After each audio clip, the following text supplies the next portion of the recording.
Transliteracy are running ads on Hoax Busters Call, and I'm glad to be able to support Transliteracy.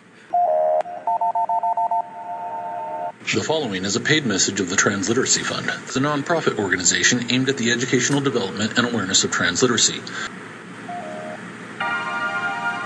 We live in an age of transitions where the only thing you can rely on is constant change. That's why at the Transliteracy Fund we are promoting Transliteracy Awareness Month.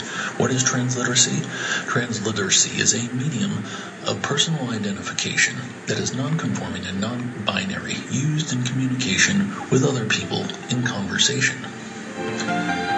If a person who identifies as transliterate were approached by a server in a restaurant and asked if they would like coffee or tea in a more transliterate aware world, the server would be aware of the possibility of the person being transliterate. Therefore, if the person said coffee when they really wanted tea, or tea when they really wanted coffee, the person who was identifying as transliterate identifies as transliterate, therefore making it okay to ask for tea when they really meant coffee, or coffee when they meant tea. The server would then be aware of this because they would be transliterately aware.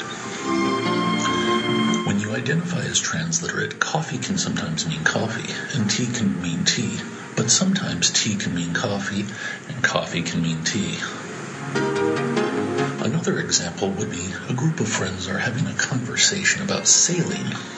The conversation quickly digresses to the subject of food. The person in the group who identifies as transliterate would not have a distinction between the subject of sailing or food. The people within the group who do not identify as transliterate would not feel the need to correct the person when they kept talking about sailing in regards to food after the subject had changed. This is transliteracy. It literally means that hamburgers and boats have no difference between them subject-wise. And in a transliterate tolerant world, people would not feel the need to correct somebody when they were referring to a boat as a hamburger.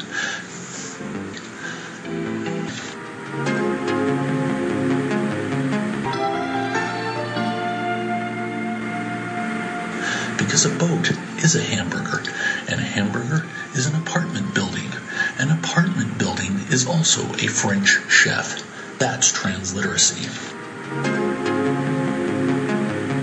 If you feel you might be an individual who identifies as transliterate but does not have enough information, or you just want more information on transliteracy, go to transliteracy.org today.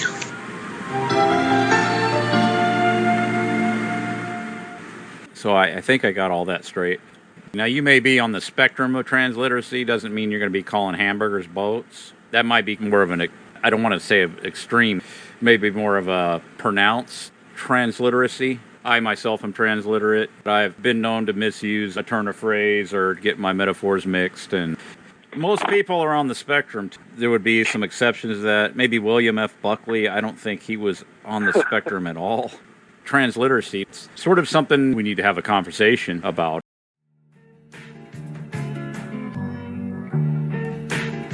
John Adams. Chris Kendall.